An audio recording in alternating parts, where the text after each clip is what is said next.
Buenas noches, bienvenidos al Criminalista Nocturno.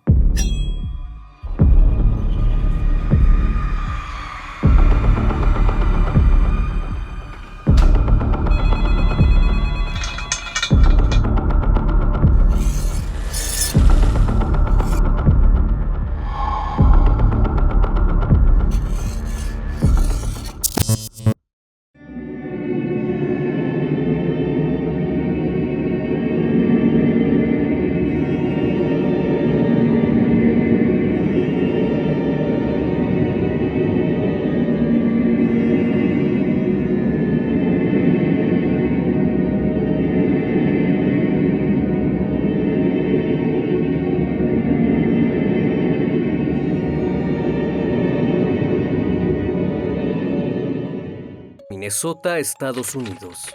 Entre 1980 y 1982, una serie de llamadas inquietantes fueron recibidas al 911. En las grabaciones solo se podía escuchar a un sujeto sollozando, aparentemente arrepentido, el cual denotaba desesperación, asegurando que se sentía muy mal por lo que hacía y expresándole a la policía si algún día lo atraparían. Era la cuarta vez que el mismo individuo telefoneaba a las autoridades, y la confesión siempre se producía después de perpetrar cada asesinato. Por ello fue nombrado el asesino de la voz llorosa. El Criminalista Nocturno. El 31 de diciembre de 1980, Karen Potak, de 20 años, y estudiante de la Universidad de Stevens Point, había acudido a la ciudad para celebrar la festividad con sus hermanas y se había ido alrededor de la medianoche. Para entonces, se había pasado de copas y mientras caminaba por las calles en estado de alcoholismo, con la intención de llegar a casa, sufrió un ataque. Su localización no fue difícil, pues aproximadamente a las 3 de la mañana, la policía de St. Paul en Minnesota recibió una llamada al número de emergencias de una persona que solicitaba el apoyo de una ambulancia, ya que una chica se encontraba herida en la calle Pierce Butler, cerca de la máquina expendedora, en la parte trasera de las máquinas. Aquella persona se escuchaba desesperada y estaba sollozando. No dio más datos y colgó. Cuando los servicios de emergencia y la policía llegaron al lugar, lograron encontrar a la joven. La escena era grotesca. Ella estaba tendida sobre la nieve sin prenda alguna y había sido golpeada en la cabeza con una barra de hierro en más de 10 ocasiones. La habían golpeado hasta el punto de romper su cráneo y su cerebro quedó expuesto. A pesar de ello, la chica aún seguía con vida y fue llevada de emergencias a un hospital, donde sorprendentemente logró sobrevivir, aunque con múltiples daños cerebrales y sin memoria. Pero este no sería el primer ataque, donde aquella voz sollozante avisaba al 911 de que algo malo había ocurrido. El 3 de junio de 1981, un grupo de jóvenes caminaba por un área boscosa, cerca de la Interestatal 35E, cuando se encontraron con el cuerpo de una mujer. Los chicos dieron aviso a la policía y casi al mismo tiempo del hallazgo, una persona con la misma voz desesperada y sollozante llamó al 911 diciéndoles que por favor lo encontraran, pues acababa de apuñalar a alguien con un picahielo y no podía detenerse. Finalizó diciendo: "Sigo asesinando personas". La policía logró rastrear la llamada telefónica hasta un teléfono público en un bar frente a una estación de autobuses, pero cuando llegaron, la persona que llamó se había ido hacía mucho tiempo. La víctima fue identificada como Kimberly Compton, de 18 años. Había sido apuñalada en el pecho con un picahielo 61 veces y luego fue estrangulada con un cordón de zapato. 2 días después del descubrimiento, la policía recibió otra llamada telefónica del mismo sujeto. Inmediatamente al iniciar le pidió al operador que no hablara y solo escuchara. Le dijo que lamentaba lo que le había hecho a la chica, que no pudo evitarlo y que no sabía por qué la apuñaló. Recalcó que no podía creer lo que hizo, que seguía emborrachándose todas las noches y que trataría de no asesinar a nadie más. Parte de la cinta se hizo pública, con la esperanza de que alguien pudiera identificar la voz, pero lejos de eso los oficiales recibieron cientos de llamadas, de las cuales ninguna pareció ser útil para identificar a aquella persona. Un año después, el 21 de julio de 1982, Carol Kellogg llegó a la casa de su amiga Kathleen Rennie, de 33 años, en Roseville. Ambas mujeres estaban preparando todo para irse de vacaciones a la isla Mackinac. Carol llamó a la puerta, pero no hubo respuesta, así que entró y volvió a llamar a su amiga, pero nadie respondió. Comenzó a registrar cada habitación, pues era inusual que su amiga no estuviese en casa.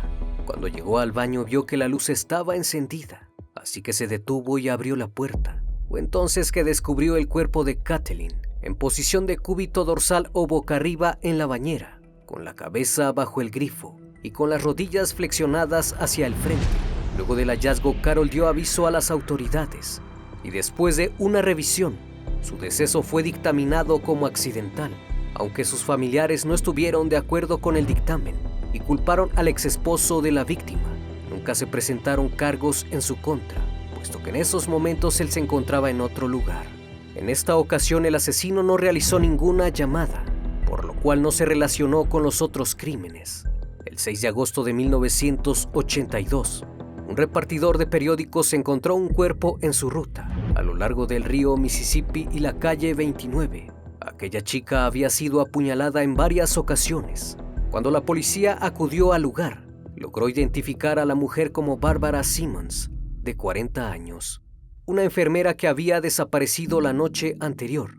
Bárbara había estado en un bar llamado Hexagon. Ahí conoció a un hombre, a quien le ofreció un cigarrillo. Durante su estancia en el bar, Bárbara le dijo a un empleado del lugar que aquel hombre era amable y que la llevaría a casa. Sin embargo, nunca llegó. Durante la investigación, los agentes trataron de localizar al hombre, con quien Bárbara conversó y se marchó del bar aquella noche. Gracias a que algunos testigos vieron al sujeto, lograron dar una descripción física del sospechoso. Lo describieron como un hombre de 40 años aproximadamente, 1.80 metros de altura y unos 85 kilos de peso, cabello negro con grandes entradas, peinado hacia atrás y de tez piel morena clara. De esta manera, se logró crear un retrato hablado del individuo para poder dar con su paradero. Inesperadamente, aquel sujeto de la voz llorosa volvió a comunicarse con la policía, solo que en esta ocasión no mencionó nada sobre el crimen. Únicamente dijo que lamentaba lo de Kimberly Compton, que lamentaba mucho haberla asesinado y haberle propinado esa serie de puñaladas. Aseguró que estaba enfermo y que no sabía qué le pasaba, que quizás se quitaría la vida, puesto que había cometido más crímenes y nunca lograría entrar al cielo. Luego de esto colgó, pero desafortunadamente no lograron obtener ninguna pista, puesto que hablaba de teléfonos públicos.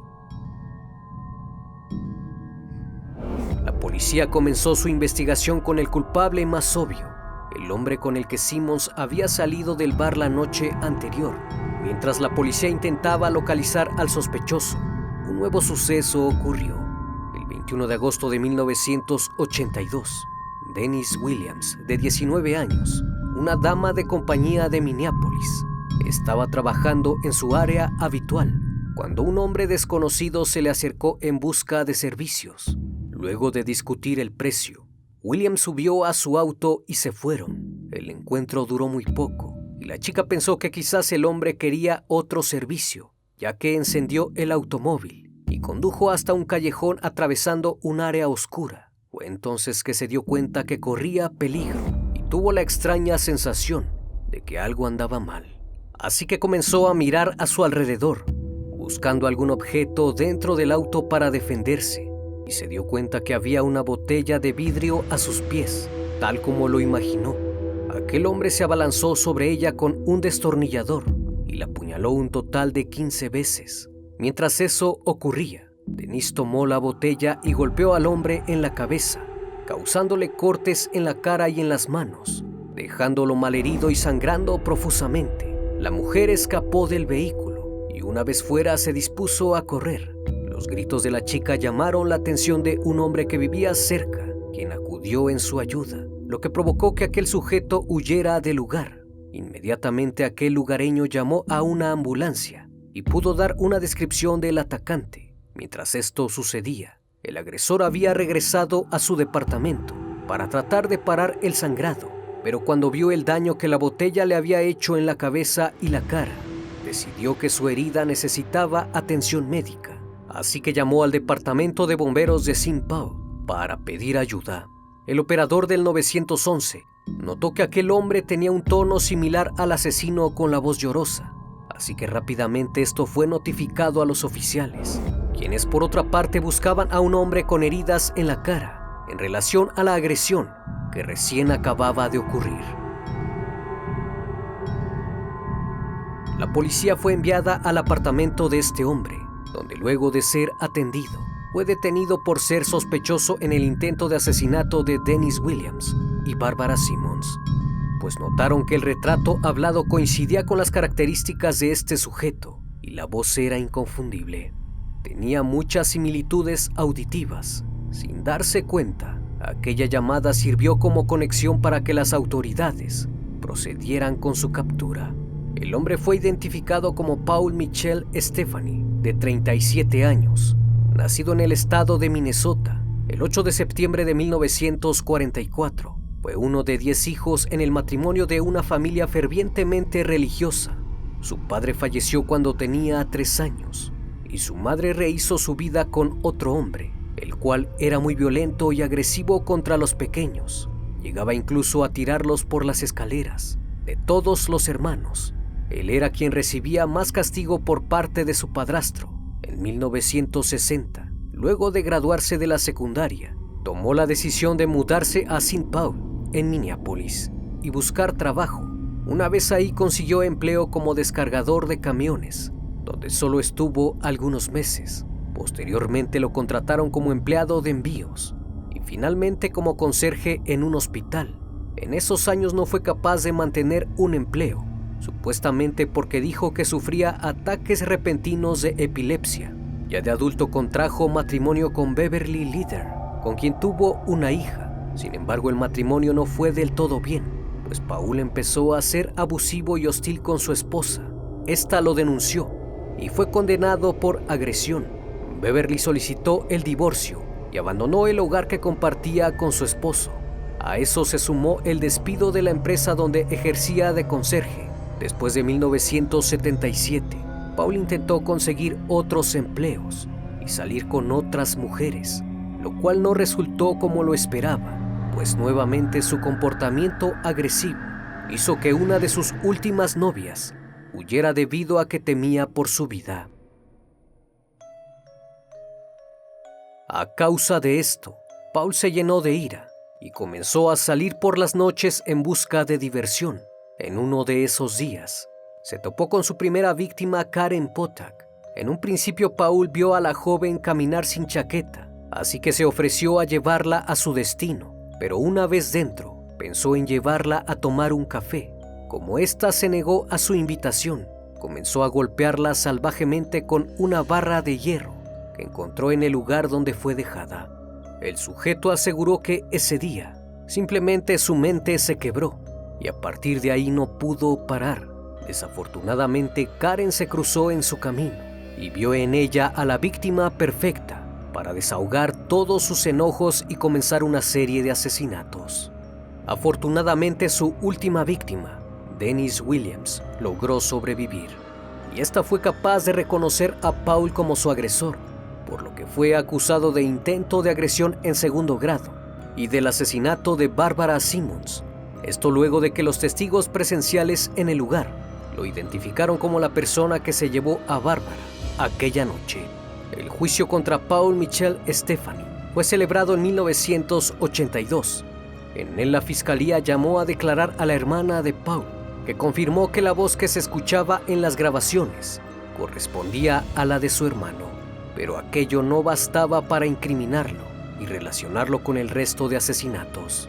El juez determinó que las grabaciones no eran suficientes para determinar que él realmente fuera el asesino, ya que la voz llorosa y el llanto histérico a su vez distorsionaban la voz, por lo cual no era suficiente para identificarlo y señalarlo a él en esas llamadas. A su vez, esto hacía que la justicia no pudiera ubicarlo en el lugar de los hechos. De este modo, nunca tuvieron pruebas suficientes para comprobar su culpabilidad en todos los crímenes. Así que solo pudo ser condenado por el caso de Barbara Simmons y un intento de asesinato en contra de Dennis Williams. Finalmente fue sentenciado a 40 años de prisión, en donde los primeros años se dedicó a conceder entrevistas a los medios de comunicación, en donde aseguraba que todo lo que hizo fue porque escuchaba voces que le decían: Paul, es hora de asesinar. Incluso una de las reporteras que lo entrevistó afirmó que siempre tuvo cuidado de no vestirse de rojo, porque este era el color que llevaban las víctimas durante los ataques del asesino de la voz llorosa. En otra entrevista dijo que asesinar era parte de él. Se suponía que era lo que debía hacer. Era como comer, conducir o beber. Siempre sintió que el asesinato era parte de él, y hasta que lo hizo se dio cuenta que en realidad era algo necesario para su vida. Aunque la confesión que más impactó a las autoridades la realizó en el año de 1997, cuando los médicos le diagnosticaron cáncer de piel.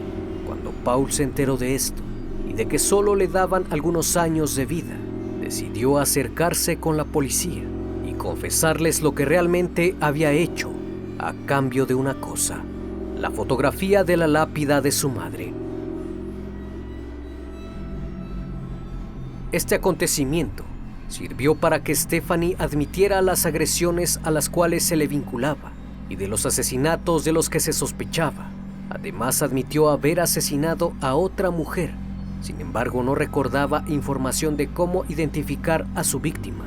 Solo dijo que la había asesinado dentro de una bañera. De este modo lograron vincular a este sujeto con el caso de Kathleen Greening. Cuando la policía se enteró de esto, acudió a la oficina del médico forense, donde investigaron los casos de ahogamiento en agua dulce, en el periodo de tiempo que Paul aseguró cometer el crimen. Luego de días de búsqueda, lograron encontrar el caso compatible, el cual se pudo confirmar que era el de Kathleen. En total, el número de víctimas ascendió a 4 asesinatos y un intento por conseguir una quinta víctima. Confesó porque prefería ir a la tumba, sabiendo que todo estaba arreglado y fuera de su conciencia. De alguna forma mencionó que no sabía qué hacer. Dijo que si podía le gustaría regresar el tiempo y retroceder el reloj para no haber hecho lo que hizo. Siempre se preguntó cómo pudo suceder todo eso y que lo único que podía decir es que en realidad estaba enfermo y que lamentaba haberlo hecho. Después de estas palabras, relató a la policía cómo cometió los asesinatos de Barbara Simmons y de Kathleen Greening, y aportó datos que solo podía conocer el autor de los hechos. Un año después, el asesino de la voz llorosa falleció de cáncer de piel en la prisión de máxima seguridad de Oak Park Sykes el 12 de junio de 1998 a la edad de 53 años.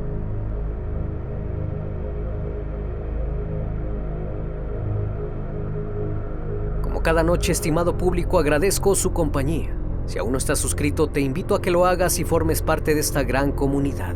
Reciban un fuerte abrazo de mi parte y no me queda más que desearles que sigan pasando un excelente día y estén de lo mejor. Esto es El Criminalista Nocturno. Hasta la próxima emisión. Buenas noches.